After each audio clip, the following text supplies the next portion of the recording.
On today's episode, we'll learn how being skeptical of the COVID vaccines is the same as being skeptical of all medicine and science, how evangelical Christians care more about leggings than basically anything else, the proper way to hold the Ukrainian flag, that Russia is a terrorist state, and finally, that Social Security is not a Ponzi scheme.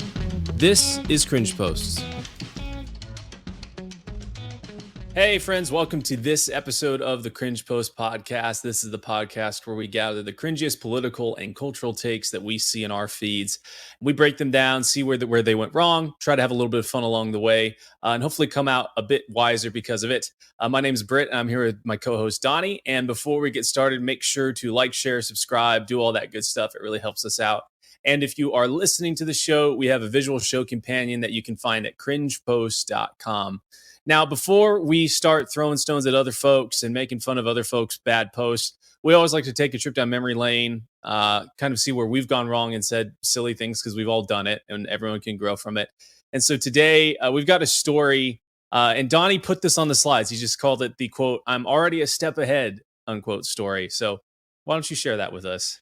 Yeah, so I was with my family. I think we were on vacation or traveling somewhere, and we were in a hotel that had cable TV. And at the time, my family didn't have cable, so we were watching. I believe it was Fox News. It was a conservative, very Republican political channel of some kind, and they were doing a special featuring this relatively young. I think he was going on the radio or something like some young spokesperson for conservative ideas, and they were kind of talking about how he got to where he was and how he was this upshot, who I've never heard of now, so obviously didn't last. But he was talking about how he had always been political, and he said something, like when I was 9 or 10, I didn't even know what ideas were Republican or what ideas were Democrat. I just knew what was right and wrong. And hearing that, I, being at the time 10 years old myself, said, well, I'm already a step ahead of him, because I know Republican is right and Democrat is wrong. I know the ones that correlate to the right things. And it's such a cringy thing to say because, at the very least, even if you are very partisan and the way that you think about ideas comes out and you line up with all the like Republican talking points or whatever, at least trying to say that you didn't know the party labels, you just knew what was right and wrong, at least implies that you're thinking for yourself. You're not following the sort of guidebook of allowable opinion. But I was very happy to chime and say, well, I know what Republican ideas and Democrats are, and obviously I like all the right ones. So it's just very cringy to out myself like that without realizing I was even outing myself. Oh man, as we've seen on this show, the better than thou Donnie was already present at the Yeah. ripe young age of 10 years old. You were better than this this political upstart. Well, You it's like, yeah, it's like I had to chime in like, wait, what do you mean? Like that's a really easy thing to know. Like what are you talking about? You don't know which ideas are Republican and Democrat because obviously you know that if you've heard anything about Republican ideas, then you'd know what they all are, and then you'd know that those are the right ones. Like as if I hadn't had an entirely biased upbringing, which is fine. Everyone's gonna have a biased upbringing, but again, at the time to criticize the idea of discerning ideas yourself and to postulate like, oh, I know the right ones because I was told all of them that are Republican and Democrat is just totally like, oh, Donald, no. I think with age comes the ability to kind of like distrust your own certainty, right? Like if I'm ever Yeah, like super certain about something, or if something hits me in my gut reaction, like, oh, I already know what this is, or anything like that, or I'm super smart about this. Like my gut reaction now, after being burned and looking back at so many dumb things I've said, is to not trust that. I think that's kind of part of getting older and hopefully wiser. I was gonna say it makes me think of the bell curve chart that goes around where you start out at when you're learning a topic or getting into a field at the very beginning when you start it's like the I know nothing, and then the bell curve up in the middle, and like when you're about moderately into it you're like, oh, I know everything, I'm super smart, and then when you learn even more and you're an expert you're like, I know nothing. Yeah. Like there's so much to know here and I know nothing. So yeah. Nice. All right. Well, we'll move on to some other folks, cringes they've made more recently. And we've got our first one up is Dan Rather, blue check verified, and he tweets out, I will never understand the animosity over COVID booster shots and vaccines in general. Vaccines may have alleviated more human suffering than any other invention. So, to all those denigrating science and medicine, please get a life. And I mean that literally. So, first of all, when I saw this, his last line, please get a life, I just thought it was so rich. Coming from someone who, for almost coming on 3 years now, advocated for and was a proponent of a lot of the strictest government regulations regarding about being able to actually live life during the pandemic, especially in areas that were not having issues with COVID as much as other areas. And then the second part of it is the obvious trick, right? Like, and this is a trick that people in general will do with like the COVID vaccines, is they will equate all the vaccines that have ever been made in history, and basically any sort of medical advancement, chemotherapy, the ability to, get an appendicitis, fixed and removed, many of which they're really great, right? These are all good things. But they'll equate that with the current vaccine. And so if you're skeptical of the vaccine, you must be skeptical of all of it. And so it's kind of like, I was trying to think of a good analogy for this. It's like, my wife really enjoys peaches. We have a market here that sells peaches during the summer. She's really sad that they're out of them now. But imagine if someone came to your house and said, "Hey, the only way that you're allowed to leave your house is if you eat this peach," and you're like, "Okay, maybe I'll eat the peach, but I kind of want to check to see if it's moldy. Can I take a look at it first?" They say, "No, no, no. You can't take a look at if it's moldy. If you take a look and you think it's moldy, like you still got to eat it." They're like, "Okay, well, if it's moldy and I eat it and I get sick, can I hold you accountable?" And they go, "No, no, you can't hold me accountable if you eat it and you get sick and you throw up. Like, you just got to eat the peach, and you're not allowed to leave the house unless you eat this peach." You're like, "Okay, well, I think I'm not going to eat the peach." And then they say, "Well, what do you have against peaches? What do you have against all fruit? Haven't you enjoyed fruit? I see there's some fruit sitting on your counter right there. Why, if you're going to eat that fruit, why don't you eat this fruit?" I mean, it's the same type of logic there. I'll let you take it from here. Well, I mean, and the other thing too is the COVID quote unquote vaccine isn't a real vaccine. So Sure. it's like you're not only are you giving this false equivalence that you point out where you have to like all of these things equally when they're not. This one isn't even it's literally not a vaccine. It does not do what a vaccination does. It's a resistance builder. Again, the from the data that I've seen, the best thing that it can do is it can reduce symptoms from people who have it. That seems to be where it provides some level of value.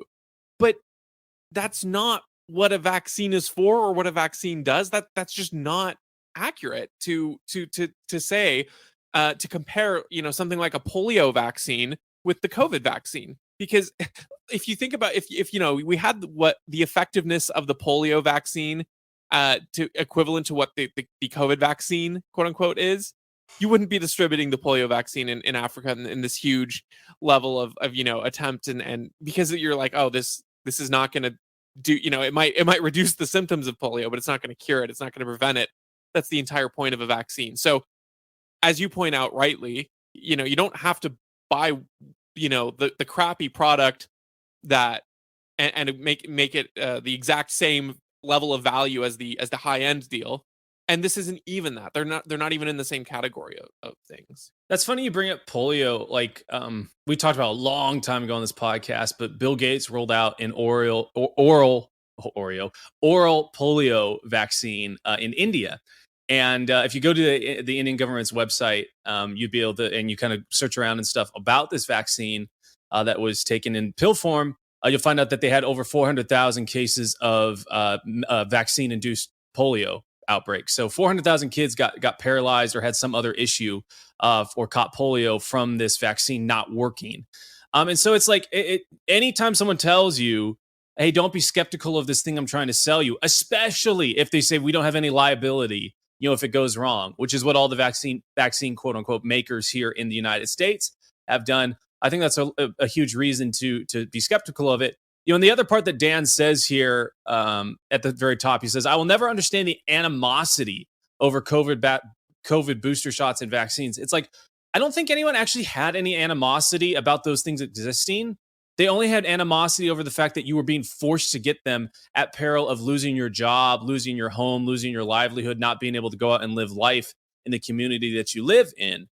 So yeah, that's why people have animosity. I don't understand how Dan Rather can't understand that. If someone took all that stuff away from Dan Rather, I know he's doing pretty well right now. But if someone took all, made him destitute, took everything that he loved, and at the peril of having to eat a moldy peach, I think he'd be pretty upset as well. Especially for one that doesn't work, right? We now know it doesn't work, and so if it's boosters, it's like, okay, well, I want you to take another shot of this thing that doesn't work, or else you're going to lose your job. I mean, it's obvious why people are angry about it. Yeah, well, yeah, and just to hop on the last bit that you said there, the policies really are darned if you do, darned if you don't, because if the policy is keep taking the boosters or else you lose your job, that's punitive and awful and a recurring level of insanity that I think shouldn't be required, especially because it's not effective, because there's external risk factors that you should be able to determine for yourself, and you have no recourse to sue the entity that's making you take this thing based on the risks. So if that's the case, that sucks. And then if you have the mandate that just requires the initial vaccine, well, knowing by their own admission these things wear off, what's the point of having that initial requirement when it's just going to wear off in 8 months, and now you don't have the level of protection that they want you to have, but you're still allowed to be employed. Then you just lose the logical coherence, and that's the way that it is in Washington State right now with public state employees. Yeah. It's, at least it seems, they will be required to have the initial COVID vaccine, but not boosters, which makes no sense by their own logic, because by their own logic, it should be a level of you either need to take it occurringly so you have the protection, or you don't have that requirement whatsoever. At this point, it's just like, are you in the right thing? Like, Yes. can we trust you to uphold our state line no matter what? That's what it seems to be more than anything else. Yeah. There's obviously another objective going Yeah, on, because the objective they're purporting to be the one that there's the reason you get the vaccine is not actually served by the logic that they put out there. exactly right. Moving on to our next one. We have got a kind of like a meme dialogue thing. And it says, "Me, can we talk about structural racism? Evangelicals, we need to talk about leggings." And then the person goes on, "Can we talk about sexual assault in the church? Evangelicals, we need to talk about leggings." And then the person says again, "We have got to talk about Christian nationalism, evangelicals, leggings." Obviously, this is kind of a fairly, I've seen this meme format I've seen this in different formats with different things standing in for leggings. And I think that's kind of illustrative of the point and the kind of the fallacy that's occurring here. So, one, you'd be really hard pressed to find an evangelical church that hasn't talked about racism or the role of the way a Christian should think of themselves living in a country, and definitely in terms of sexual assault. I mean, churches and everything. This is kind of a soapbox of mine, but like, people really like to harp on the Catholic Church. I'm not Catholic, not a huge fan of them necessarily, but they harp on the Catholic Church for having all these sexual assault instances. I think they've had 200,000 instances since 1970. And then you look at the public school system, and they've got 5 million instances of reported between a staff member and a child every single year. And that's reported by the Department of Education, obviously an institution that is incentivized to not show that stuff. So, yes, the churches actually do something about this because it's very important to them to not have this occur. So that's why you see a lot of different structures and different types of leadership principles being instituted to make sure that this doesn't happen. One of the safest places you can put your kid is in a Sunday school, because most of the time, everyone that has access to those places, it's controlled access. It has all everyone's background checked, and then there's also monitoring and everything like that. But the broader point of this is, they're trying to do is they're trying to shoe in one of their priorities, right? And make it seem like this is the standard important thing to talk about, even though it's really just their own priority. And then they juxtapose it towards something that doesn't really matter. But they're also trying to shoehorn in, like, leggings could be the top. It could be substituted for salvation or any priority that's Christian, but that's not inherently political. So you just have to be really careful of that when you see these posts or when people say things like that, because it's not an honest way to engage, have an argument, and it's dishonest. So don't fall for it. Yeah, and so the person who posted this is a left church person. Like, they speak at churches and stuff like that. And so the usual critique of the, oh, you're trying to say Jesus taught this, but you don't even believe it. That doesn't apply here because this person professes, but I think they consider themselves an evangelical, Sure. but they still go to, consider themselves Christian, whatever that means. You can sort of interpret the Bible to whatever your your personality is. That's the agreeable level that Jesus would have liked, is kind of how these people shape themselves. Because it's like, well, we can't imitate Christ because he was perfect, and we don't listen to the old law of the Old Testament. So you've now just decanonized the New Testament and the Old Testament, and wow, crazy what your political beliefs are magically substitute for the gospel Yep. message now. It's crazy.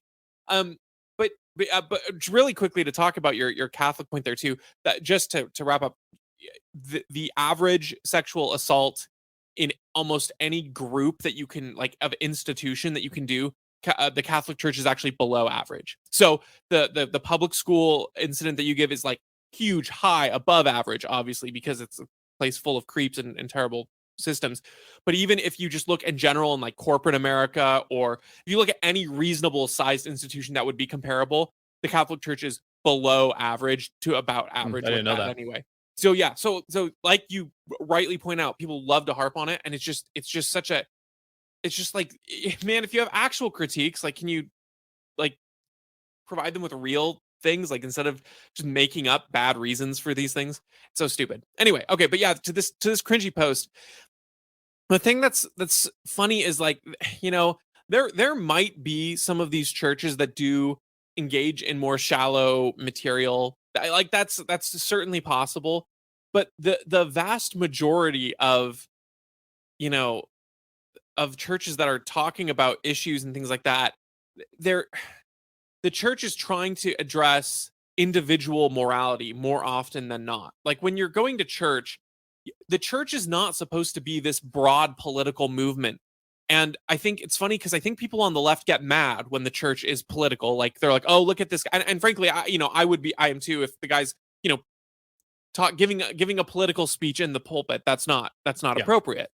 But they also get mad when, like, the church comes out to support political movements that align with the word of God. Like, I would say the pro-life movement. They're like, "Oh my gosh, we need to tax churches because they're providing political action," whatever. So they don't like that. But then they expect the demeanor and the messaging of church to be in that political area where they're like talking about, "Can we talk about structural racism?" And it's like, no, the church is not concerned with the institutions of government. The church is concerned with your individual soul and salvation. And as insofar as, your soul leads into things like, are you engaging in racist behaviors that are antithetical to the word of Christ? Obviously the church will address that. But I got so annoyed by the way that this person seems to think that everyone needs to, or all the churches need to, cater their message in this broad political movement. Like, where was your church's speech on Black Lives Matter? Like, we've got to talk about Christian nationalism. It's like, one, you're putting all of the framing in your light of the debate, which, I don't buy those grounds to begin with. The Christian nationalism thing. You think, for instance, the idea of not murdering babies is the equivalent of Christian nationalism. So we're not even talking about the same realities. And so now you're just mad that the church doesn't want to address your bizarre point of view and then speak to it broadly as a political movement rather than an individual thing. It's like, that's not the point of church. Church isn't like this social club to get together and rally votes. The church is more concerned with the state of your soul than anything else. Yeah, that's like, and I think that's where the church really shines, or is supposed to shine, is that, like we say in the show all the time, government can't make you a better person, but you and I fully believe that Christ can, and that social institutions like the church definitely can. Right? I mean, you'd be hard pressed to argue that some government program made a person a better person versus a church run program. I remember this. My band used to play at this rehab center out in Coeur d'Alene. Coeur d'Alene, Idaho has one of the highest hard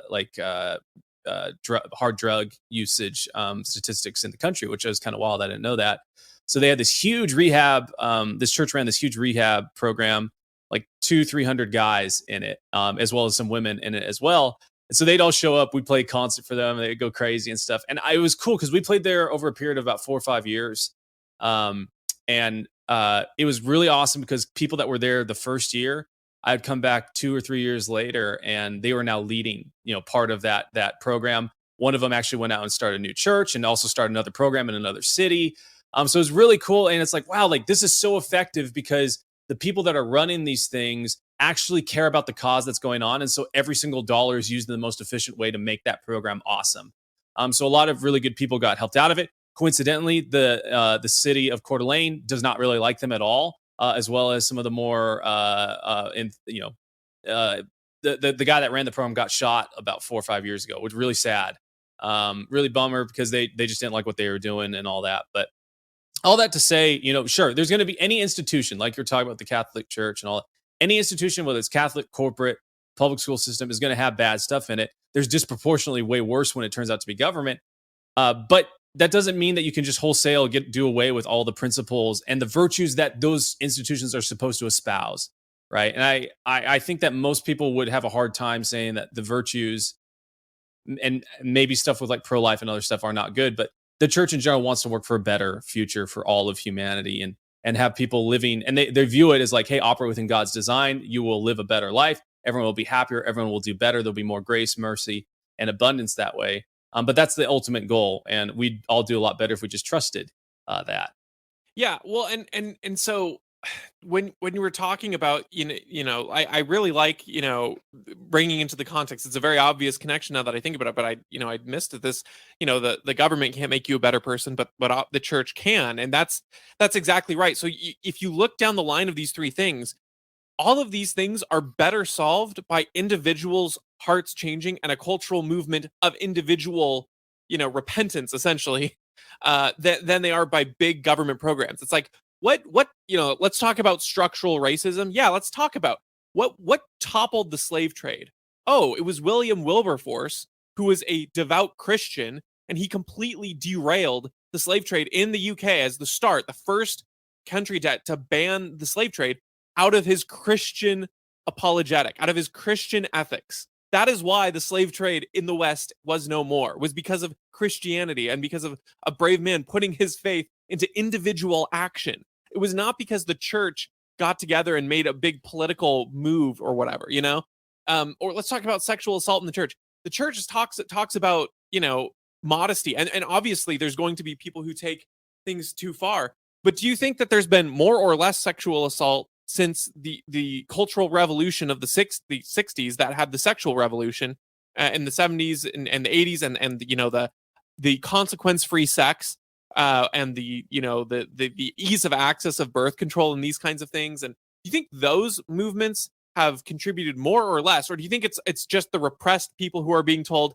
no, don't have sex until marriage, no, treat women with respect because your body is a holy thing and you need to treat marriage as a covenant? All these things, like, yeah, I think sexual assault in the church is terrible and unfortunate. I think probably the culture around you that is obsessing over sex is a little bit more to do with the problem than the church obsessing over what women should or shouldn't wear. And then we've got to talk about Christian nationalism.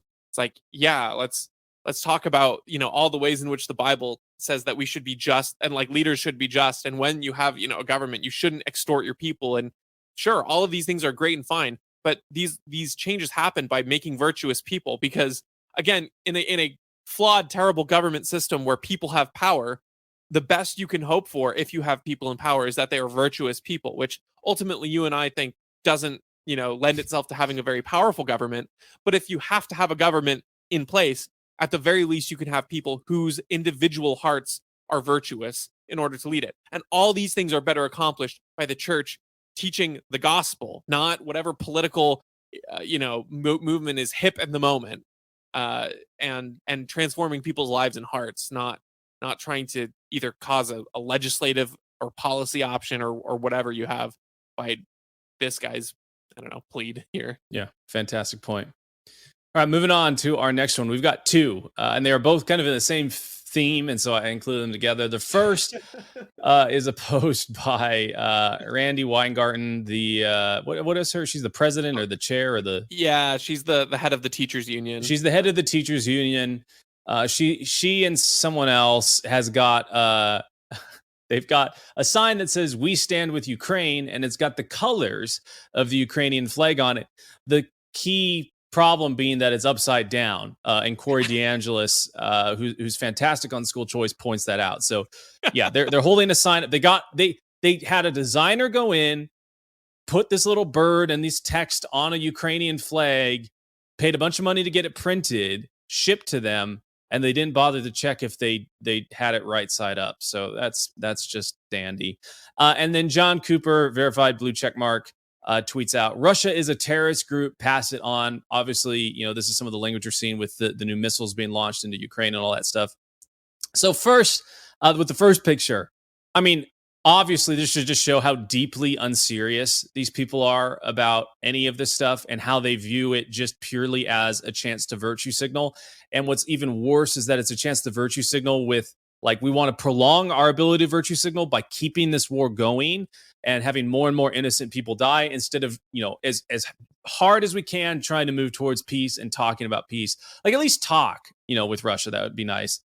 And then John Cooper, he calls Russia a terrorist state. So one, what does America do to people that it calls terrorists? It sounds like John Cooper's calling for us to declare war on Russia. And then two, just the sheer hypocrisy of this. It's like, okay, so what makes Russia a terrorist state is that they decided, because there's a country on their border that another country is propping up, a government in to kind of like hostilely, intimidate Russia. They're like, well, we don't like that, so we're going to invade them. Is that more empire and terrorist like, or is the United States, we who invade countries halfway around the world, drone bomb citizens, drone bomb our own citizens to make a point, starve 500,000 children in Iraq, which is the more terrorist state? And by no means am I saying that I like Russia or that I approve of what they're doing. I would just hope that they come to a peace settlement here as soon as possible, because everything that's going on there is awful. I just don't think it's good for us to be egging on. It's like if you saw a small kid and then the schoolyard bully, getting in a fight with each other, the best thing you could do is get in between, break it up, and say, hey, you guys need to just stop. It's not for you to keep, after the little kid's been beat down a bunch and is continuing to get beaten up, to be like, no, you should keep fighting. Like, this kid's awful. You need to beat him up. It's like, no, like, the best thing that could happen is for there to be peace, for us to avoid nuclear war, to avoid World War III, because that's the last thing. I mean, I guess it's not the last thing. I thought that would be the last thing anyone would want. It's the last thing that you and I want, for sure. But there seems to be a lot of people that really want that now. Yeah, I'm confused by people's. I think there's just maybe some level of disconnect from reality that people have, that where they just think, no, Putin will, wouldn't do that. That nuclear war isn't real. There's no, and you're like, look, there's two there's really two realities here, and the one is that I've seen some people take is like, oh, Putin is this insane maniac dictator who we just need to beat down because he is unhinged and will stop at nothing to destroy or take over Ukraine. And if that's the case, don't you think that he might, use nukes because he's got nothing to lose and he's unhinged and a maniac? And don't you think that's exceptionally dangerous to be stoking? Second, if he's not an unhinged maniac and he's calculated, well, then goodness, then I would be even more concerned, because if he's calculated, then he's smart and he knows that the West is egging Ukraine on and will want to preemptively strike. And then of course, if we preemptively strike, that just guarantees he's going to strike back. So there's no winning it by egging this situation on. So yeah, I mean, like, Russia's a terrorist state, sure. Yeah, I mean, okay, but like, why would we shout this from the rooftop? Why are we trying to cheer this on like it's some big, noble, brave thing to say? I mean, also, I mean, shoot, the U.S. has been a terrorist state too in many ways. We've droned Yemen into oblivion and caused a humanitarian crisis there. So, is that helpful to cheer if like Russia started yelling that out and started, or China and Russia started, this national campaign of the U.S. as an evil organ? Like, do you think that helps ease national tensions, or do you think it starts building things up? And for all intents and purposes, like, I think, for instance, the most powerful movement in Russia right now are the citizens who are leaving the draft and leaving the military and running away and like standing down and protesting within Russia. I think that's the single best thing that they can do. And these people Um, make fun of them though. Isn't that crazy? yeah, it's and that's wild. We of course, within the U.S. should also be calling to end the Yemeni destruction that we're causing and things like that. But when you bring it to the national stage, I don't know. It's like it's a little bit cheap for me to be saying, oh man, Russia's a terrorist state as we're on the verge of nuclear war. Like let's just go ahead and rile up enemy tensions. I don't know. It does seem in poor taste. The other thing about the ATF, or excuse me, the AFT, they're all three-letter They're all the organizations. same. Yeah. Well, and we joke, but this what I'm about to say almost highlights that. Randy Weingartner's going to Ukraine. Like, why? What is the purpose of the head of the public education system's teacher union going into the foreign policy wars, like war zone area? Why? And the only thing that comes to my mind is it's a great photo op, I guess. It for for all the people who want to support Ukraine and got to support the public school unions. Yeah. Um, or she's just looking for promotion within the administration. She wants to leave the teachers union and get an even better lucrative position on some cabinet thing, and is trying to expand her political chops, which is just another example of our messed up massive bureaucratic government where you're almost going from position to position not out of use or need, but out of a pitch to get hired and to get a fat salary. Yeah, I mean, maybe she has some qualification that I don't know about. Maybe she's got some medical training or something. I don't know. I don't really know her that well. But regardless, in her current function, even if she had that, her current function has nothing to do with what's going on in Ukraine, other than maybe if she wanted to teach history about it or something. I wouldn't trust her version of it. She can't even get the flag right. And it just really shows all these people. I talked about, Joey B. Tunes, great YouTuber, kind of exposes like how awful some of these like influencer trends are. And he had this one about these people that would like clothe themselves in the Ukrainian flag and they do it backwards or they do other sorts of things. And it's just awful. And it's like, oh, this is just a prop for you to look cool. And, Randy Weingarten and those influencers that, are wearing scantily clad Ukrainian themed clothing, they're the same people. They have the same motivation, they have the same end goal, and they have the same selfish desires for doing it. And they also are not motivated by any sort of compassion, in so much as it props up their own image for Ukraine. Absolutely right. All right, moving on to our next one. I need to pull this up on my other one because it's a little small in here. Okay, so Jack Posobiec tweets out, breaking. Biden admins selective service program requires trans women to register for draft if they were born male. And he posts a link to an article. It has a picture of Leah Thomas, the male swimmer who has been competing and beating females when he himself is a male.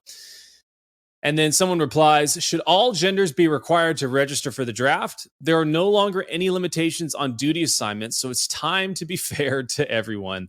And then another person replies, yes, they should be required to register for the draft. However, I don't believe that females should be required to be in combat units. So there's a lot of angles on this one, man. I think the first part that's really funny to me is the Biden administration's service program, like basically saying like, oh, well, yes, we believe that trans women are women. And yes, women shouldn't be, in combat roles or be in the draft or anything like that. But if you are a trans woman who is still a woman, but you were born male, I mean, you still get to be part. We're still going to draft you because we need you. It's like, oh, okay, I see where your priorities lie, in this whole thing. And I also see that you don't actually believe that trans women are women because if you did, then obviously they shouldn't be included in the draft. And so I think it's a really nice highlight of how, the same people that were talking about like, oh, we shouldn't legalize gay marriage or anything like that back in 2008 and 2000, even as soon as or late as 2012, they've just flip-flopped their positions based on what's going to ever get them, the most amount of applause and power and kudos.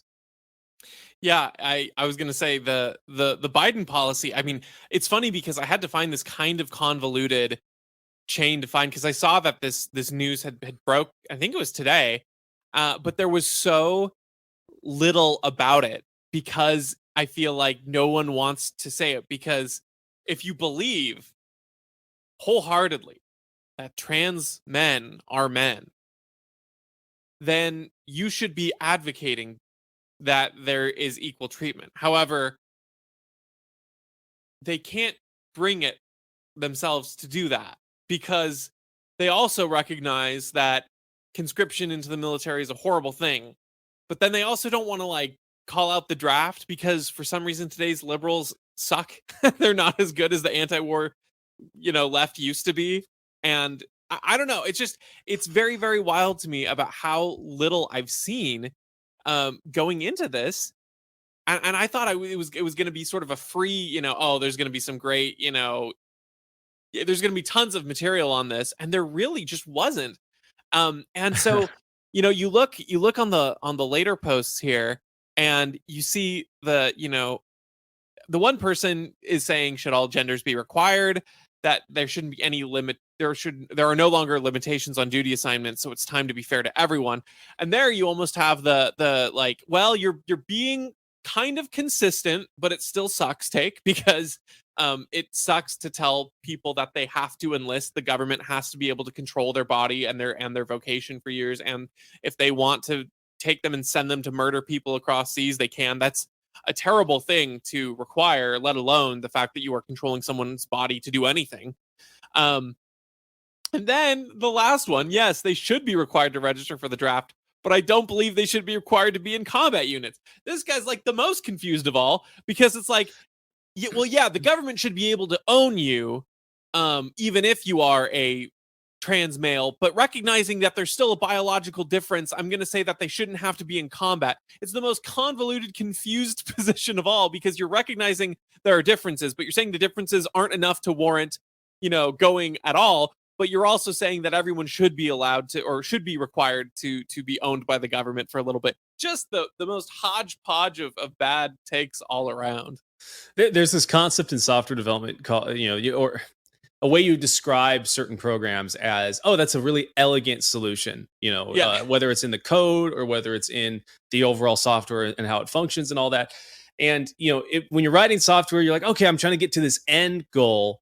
And sometimes what, newer devs will do, or people that don't have a really good grasp on certain concepts, will make really, really convoluted, crazy different functions to try and get to the goal that they've got. And that's what that last guy's doing, right? It's like, well, I know that men and women shouldn't be different in my mind, but I also want the draft to happen, but I also want to have it be that females aren't in combat roles. So maybe this is a great compromise. It's like, that is not an elegant view because it's not driven by any principle or underlying, underlying principle that actually has outcomes in the world that you can point to and be like, this is a good outcome and this is a bad outcome. This person wants to have it all different sorts of ways.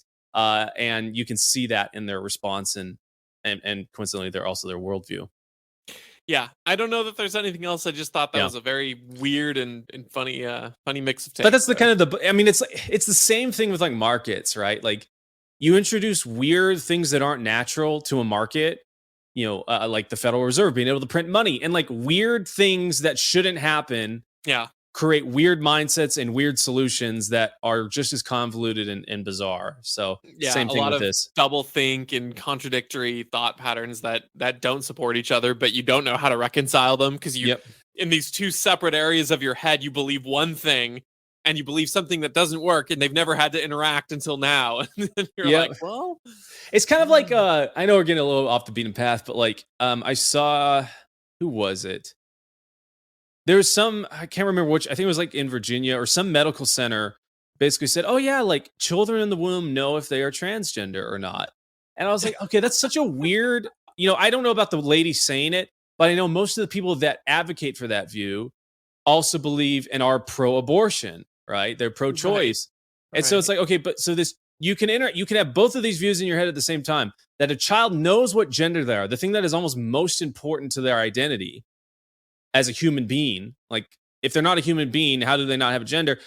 But it's also okay to kill them whatever you want because they're not a kid. It's like those people hold those both at the same time because their ideology drives them to have that double think, not because there's actually a principle that forces them to think through it and be consistent.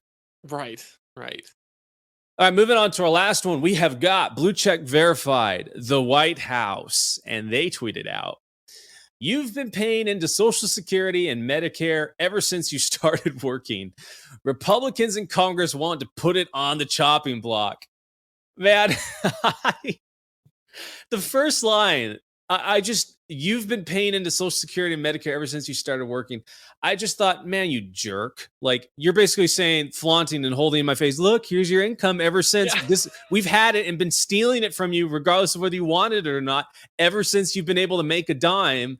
It's like, man, that's not the way to usually start off persuading me of any kind of view to flaunt that in front of me. Social Security at the end of the day is just a big old Ponzi scheme. We all know it. People don't necessarily connect the dots. That's a Ponzi scheme, but we know it because everyone knows that Social Security will not be able to fund the people that get Social Security 10 years from now will not have the same amount of benefit as the people that get Social Security today. Just like the people that get Social Security today do not get the same amount of benefit of someone a decade ago or back all the way to the 1940s when it was first instituted. And I was looking up some history on this. The first person to ever withdraw Social Security benefits, they paid $60 a year, and they were able to draw 462 times what they paid into it yearly. Right, so you put in $60 and whatever that is, right? I can't even do the math right now, but it's tens of thousands of dollars was the benefit they were able to pull out of it. How does that work, right? Like, how can you it's magic? It must be, because if you put in $1 and you have $462, when you retire, it's like, wow, that's like a really fantastic return on investment. But the thing is, it's subsidized, right? It's subsidized by the young people and the assurance that, young people are going to work and that 15-20% of their income is going to be taken over the period of their lives and given to this. And even now, it doesn't give all of the money to the actual beneficiaries. Only 30% of the dollars actually make it to them. It's a terrible investment if you look at it as an investment. And because it's such a bad investment, you actually have to look at it more like a Ponzi scheme. Yeah, I I appreciate your framing in the beginning there is like dangling in front of you, because the funny thing is, you usually when you see accounts or political statements saying that you've done X thing or whatever, I feel like most of the time I see it is they are trying to posit it in a way that it's like, oh, look at this benefit thing that is being taken away from you. But the funny thing is, they're trying to do that by saying Republicans are trying to put this program on the chopping block. But to me, all that it highlights is it's like, you've been having to pay into this this system ever since you started working. Don't you want that money back? It's like, that's my takeaway. Is like, yeah, we should put it on the chopping block. We should stop doing this awful thing. It's so funny. It's like, it'd be like saying, it's like, you've been having to put band-aids on every day because you've been cutting your hand on the blade, and now you've been cutting your hand on a box of band-aids that has blades all over it. Now they want to take that box of band-aids with blades all over it away from you. You're like, great, that's awesome. Then I don't need band-aids anymore. Yeah, either. then I wouldn't need the band-aids. It's like, the fix they're trying to say is like, don't you want the money back? And it's like, yeah, by axing the program, that seems like the best way to stop paying into it and stop this awful this awful scheme.